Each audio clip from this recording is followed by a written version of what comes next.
Alors aujourd'hui c'est lundi et tous les lundis dans la chronique il est question de parler du genre, droits humains et société. Alors avec monsieur Ulben Yamego qui est du Centre d'information et de formation en matière de droits humains en Afrique, en abrégé CIFDA, nous allons parler du non-lieu dans le dossier Norbert Zongo. Norbert Zongo, vous le savez, hier, et 13 décembre 2015, il a été question de commémorer les 17 ans d'anniversaire de son assassinat et de ses compagnons. Alors, monsieur Ulben Yamego, bonjour et bienvenue sur ce plateau. Oui, bonjour madame. Comme je le disais tantôt, hier nous avons commémoré les 17 ans d'anniversaire de l'assassinat de Norbert Zongo et de ses compagnons. Alors, on se rappelle qu'en 2006, il avait été question dans ce dossier d'un non-lieu qui a été déclaré. Nous allons d'abord définir ce qu'est le non-lieu. Merci beaucoup madame de votre invitation. Il faut dire que le non-lieu est une décision de justice qui est prise donc par un juge d'instruction ou par une chambre d'accusation donc dans le cadre donc d'une procédure donc judiciaire en cours. Et c'est une décision par laquelle le juge décide de l'abandon donc des charges et de l'action judiciaire donc qui est en cours. Et cela peut intervenir donc pour plusieurs raisons. La toute première des raisons, c'est si le juge par exemple estime que les faits dont il est question ne constituent ni un crime, ni une infraction, ni un délit, et ou alors dans les situations où par exemple les charges retenues sont considérées par le juge comme n'étant pas suffisantes donc pour procéder donc au jugement donc de l'affaire, ou dans des situations même de ce qu'on appelle l'irresponsabilité pénale. Prenez par exemple des situations par exemple où on se rend compte que en réalité celui qui a commis le crime est un malade mental. Tout naturellement, la place donc des malades mentaux n'est pas à la prison, mais plutôt à la psychiatrie donc pour être soigné. Et aussi pour diverses autres raisons liées par exemple au décès éventuellement donc d'un prévenu, le juge peut être amené donc à rendre donc une ordonnance donc de non-lieu. Mais il faut dire que dans le droit burkinabé, lorsque un non-lieu est prononcé, naturellement il y a des recours qui existent et il y a la possibilité donc pour les ayants droit de faire appel auprès donc de la chambre donc d'accusation, et la chambre d'accusation donc va décider donc de la suite donc à donner au dossier. Et dans le cadre donc du dossier Norbert Zongo, en effet, en 2006, le juge d'instruction Wenceslas Iboudo avait pris justement une ordonnance donc de non-lieu, et suite à l'appel interjecté donc par la famille, malheureusement donc la chambre d'accusation a rejeté et confirmé donc purement et simplement donc le non-lieu donc dans cette affaire. C'est-à-dire qu'il n'y avait pas assez de preuves, ou est-ce à dire que comme le décès est survenu, il n'y avait pas assez d'éléments pour pouvoir juger ce dossier-là? Effectivement, lorsqu'on se réfère donc aux motivations donc du juge dans le cadre donc du dossier, il s'est avéré que le juge a fait valoir comme quoi la seule personne donc, dont le témoignage donc permettait donc l'inculpation de Marcel Kafando s'était finalement rétracté. Mais lorsque vous regardez bien, en réalité la personne s'est dit qu'il n'était plus sûr de ce qu'il avançait. Il ne s'est pas totalement rétracté en réalité. Et en plus, la personne ne s'était rétractée qu'après 5 années, j'allais dire, de procédure. Et en tout cas, ça donne l'impression que le juge n'avait cherché en fait qu'une occasion pour clore le dossier. Et lorsque vous lisez en tout cas les motivations par exemple qui sont avancées, vous vous rendez compte qu'en réalité le dossier a été purement et simplement enterré, et non pas, ce n'est pas les charges qui manquaient, ce n'est pas les preuves, et on peut être amené donc à se poser la question sur le rôle que les différents juges qui sont intervenus donc dans le dossier ont joué dans le classement sans suite justement de ce dossier-là. Alors, on va parler à présent de ce non-lieu qui a été rendu par le juge Wenceslas Iboudo. Alors, peut-on dire que ce non-lieu-là constitue d'une certaine façon une violation des droits humains? Tout à fait. Ce non-lieu est constitutif, à notre sens, donc d'une violation donc, des droits de l'homme.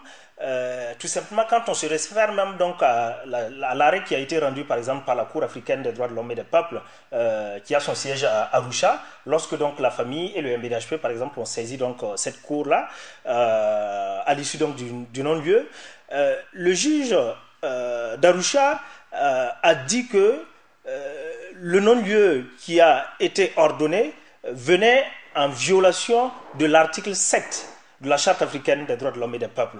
Et cet article 7 donc, de la Charte africaine stipule que tous les peuples, et même dans notre constitution, d'ailleurs, à son article 4, il est dit que tous les peuples burkinabés et toute personne vivant au Burkina Faso bénéficient d'une égale protection de la loi et tous ont droit à ce que leur cause soit entendue par une juridiction indépendante et impartiale.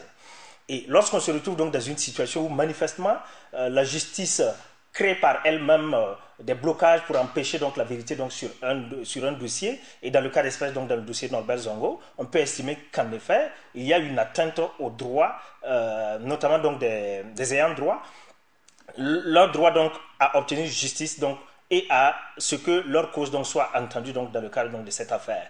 Mais lorsque vous regardez aussi, il a évoqué la question même de l'atteinte donc à la liberté d'expression, puisque le non-lieu dans cette affaire donc, mettait dans une situation un peu d'insécurité donc toute la presse qui criait un peu pour eux-mêmes.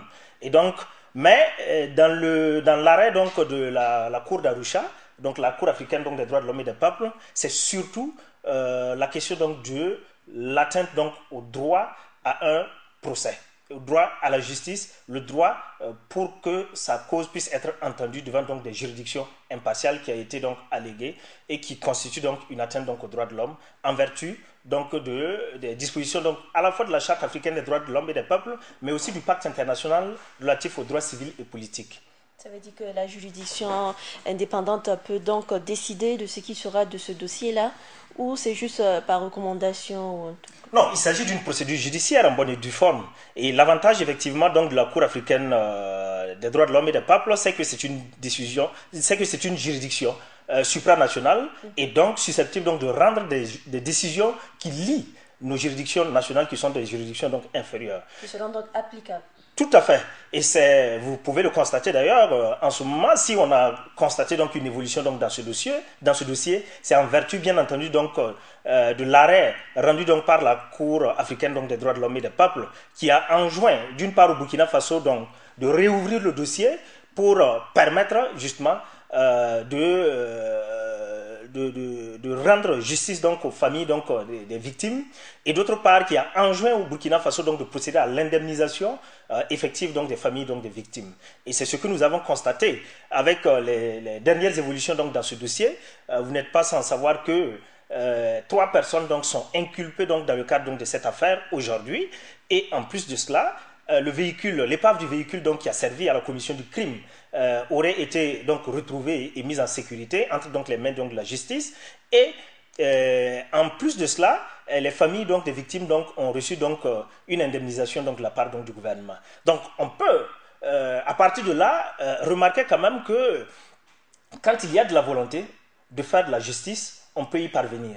Et on peut quand même se poser la question, pourquoi est-ce que le juge Wenceslas, par exemple, qui a été commis dans ce dossier, qui pendant près de 5 ans, et sinon même plus, a travaillé sur ce dossier de 99 jusqu'à 2006, n'a rien pu trouver, et a fini donc par rendre donc un non-lieu en 2006, pour qu'après donc l'ordonnance donc de la Cour africaine donc des droits de l'homme et des peuples, on en soit arrivé, et fort heureusement d'ailleurs qu'il y a eu l'insurrection populaire, et en plus de l'insurrection populaire, il y a eu le démantèlement donc du RSP, qui a créé les conditions pour que cette justice-là puisse se faire. Parce 17 ans après, cela fait déjà 17 ans, et à la réouverture du dossier qui est donc à l'ordre du jour, pensez-vous qu'avec ces différents éléments, on puisse atteindre l'objectif qu'est d'avoir justice pour ces assassinats? Je pense qu'on peut légitimement espérer donc que en tout cas la justice suivra son cours normal, et que en tout cas dans les meilleurs délais on pourra obtenir justice donc pour Norbert Zongo et ses compagnons.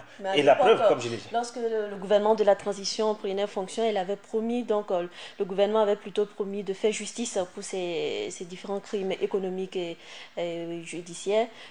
À l'heure actuelle, justice n'a toujours pas été faite. La transition court vers sa fin. C'est un prochain gouvernement qui sera en fonction. Toujours de l'espoir. Ben écoutez, l'État, c'est une continuité.